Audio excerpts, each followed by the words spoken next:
नमस्कार, स्वागत है आप सबका राजनीति के इस अखाड़े में। मेरा नाम है अजय सीतिया। मित्रों, हिंदी में एक कहावत है, पल्ले नहीं दाने अम्मा चली भुनाने। ये हाल कांग्रेस का है। चुनाव नतीजों में क्या सूरत उभरती है, ये किसी को पता नहीं। हालांकि जितने भी ओपिनियन पोल आए हैं, उनमें एनडीए दोबारा जीत रही है। स्पष्ट है सभी सर्वे का रिपोर्ट कि मोदी तीसरी बार शपथ ले रहे हैं। लेकिन कांग्रेस कुछ और सोच रही है। कांग्रेस को लगता है कि सरकार इंडी अलायंस की बनने जा रही है और उसका फार्मूला पहले से तैयार कर लिया जाए। तो कांग्रेस ने एक फार्मूला तैयार कर लिया है। वह प्रधानमंत्री पद अपने पास रखेगी, वित्त मंत्रालय और रक्षा मंत्रालय भी अपने पास रखेगी, गृह मंत्रालय अपने किसी सहयोगी को दे देगी। वह स्टालिन की पार्टी से हो सकता है या ममता बनर्जी की पार्टी से हो सकता है। और इसी तरह रेल मंत्रालय भी, अगर मान लो ज्यादा सीटें स्टालिन की पार्टी की आती तो गृह मंत्रालय उन्हें मिल जाएगा और ममता की पार्टी को रेल मंत्रालय मिल जाएगा। तो इस तरह का एक फार्मूला तैयार कर लिया है। और 1 जून को वोटिंग के तुरंत बाद, एग्जिट पोल आने से कुछ पहले ही इंडिया अलायंस की मीटिंग में इस फार्मूले पर सहमति हो जाएगी। मित्रों, मैं मजाक नहीं कर रहा हूं।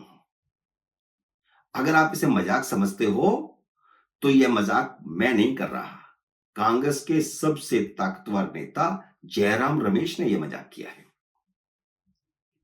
न्यूज एजेंसी पीटीआई को दिए गए अपने इंटरव्यू में उन्होंने कहा है कि प्रधानमंत्री उस दल से होगा जिस दल की इंडिया अलायंस में सबसे ज्यादा सीटें आएंगी।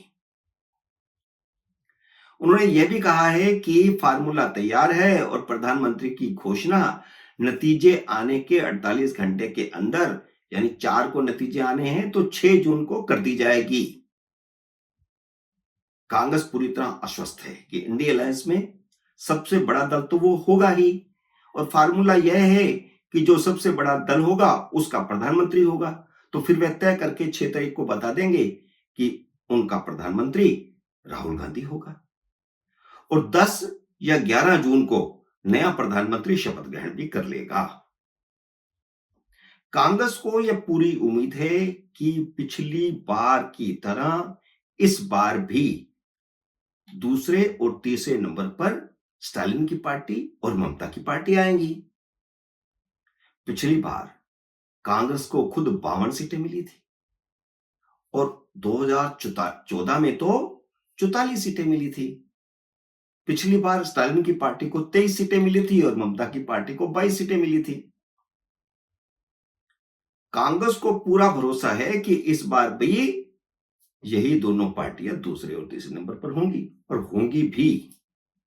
बल्कि स्टालिन की सीटें बढ़ भी सकती हैं या उतनी ही रह सकती हैं, लेकिन ममता का तो ग्राफ नीचे जा रहा है। पर कांग्रेस ने यह तय कर लिया है कि गृह मंत्रालय, रेल मंत्रालय इन दोनों को दे देंगे।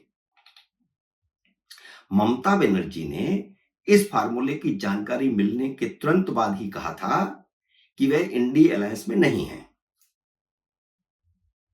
लेकिन बाद में अपना स्टैंड उन्होंने बदला और नया स्टेटमेंट जारी किया, जिसमें उन्होंने कहा कि तृणमूल कांग्रेस सरकार में शामिल नहीं होगी, बाहर से समर्थन देगी।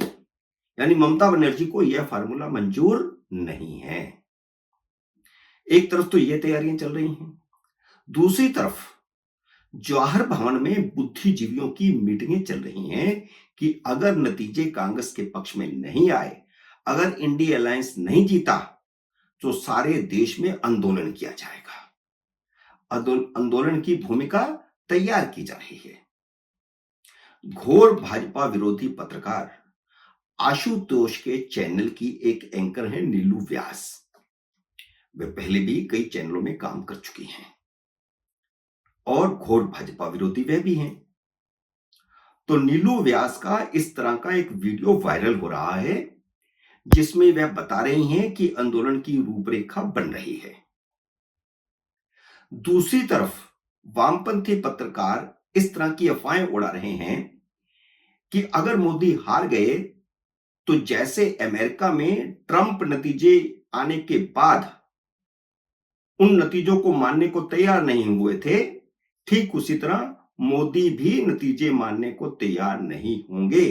तो ऐसी सूरत में मोदी को कैसे हटाया जाएगा, उस पर विचार किया जाएगा। उस पर विचार बल्कि किया जा रहा है।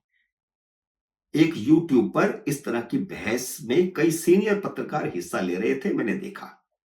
बल्कि यह भी कह रहे थे कि मोदी सेना का इस्तेमाल कर सकते हैं, जबकि उन्हें यह मामूली सी बात भी नहीं पता कि चुनाव हार जाने के बाद प्रधानमंत्री के इस्तीफे की जरूरत ही नहीं होती। चुनाव आयोग नतीजे की कॉपी राष्ट्रपति को सौंपता है मुख्य चुनाव आयुक्त, और दूसरे आयुक्त राष्ट्रपति को जाकर के देते हैं कि ये नतीजे हैं, और उसके बाद राष्ट्रपति नई सरकार के गठन की प्रक्रिया शुरू कर देते हैं। सबसे बड़े दल के नेता को बुलाया जाता है और उनसे पूछा जाता है कि क्या वह सरकार बनाने की स्थिति में है, अगर उन्हें बहुमत ना हो तो। और ऐसा कई बार पहले हो चुका है। लेकिन इन सब चंडू खाने की तैयारियों के बीच इस बार खुले में मोदी की शपथ ग्रहण की तैयारी हो रही है। पिछले दोनों शपथ ग्रहण राष्ट्रपति भवन में हुए थे, और इससे पहले जितने भी प्रधानमंत्री हुए उनका शपथ ग्रहण राष्ट्रपति भवन में ही हुआ है। और कोई भी गैर भाजपा गैर कांग्रेस प्रधानमंत्री 2 टर्म पूरा नहीं किया है अब तक।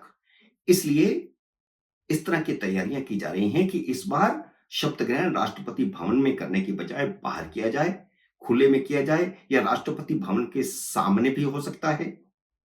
जो नया कर्तव्य पथ बनाया गया है, जो पहले राजपथ था, उस पे हो सकता है, और पब्लिक को खुला न्योता भी हो सकता है, या फिर किसी स्टेडियम में भी हो सकता है। पिछले 3 महीनों की भागदौड़ के बाद नरेंद्र मोदी 30 मई को कन्याकुमारी पहुंच गए हैं, जहां उन्होंने भगवती देवी अम्मन मंदिर में दर्शन की और पूजा की। वे विवेकानंद शिला पर 1 जून तक ध्यान लगाएंगे।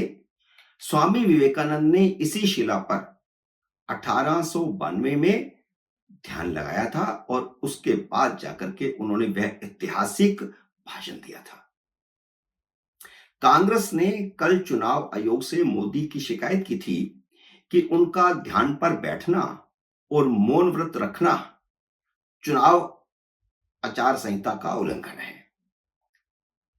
आज ममता बनर्जी ने यही बात कही है, और उन्होंने कहा कि मोदी वहां पर जाके ध्यान लगा रहे हैं, और अगर किसी भी टीवी चैनल ने उसे दिखाया तो वह चुनाव आयोग को शिकायत करेंगी, क्योंकि उस समय बंगाल में भी 9 सीटों पर चुनाव हो रहा होगा, और मोदी चुनाव को प्रभावित करने के लिए विवेकानंद शिला में ध्यान मंडपम में ध्यान लगा करके बैठने वाले हैं।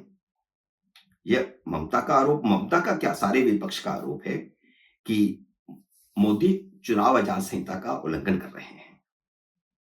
असल में मोदी का विवेकानंद शिला पर जाना ममता पर तीखी चोट है, सीधा हमला ममता पर है। स्वामी विवेकानंद का ताल्लुक सीधा बंगाल से है, और पिछले दिनों मुस्लिम वोट बैंक को प्रभावित करने के लिए ममता बनर्जी ने एक गलती कर दी।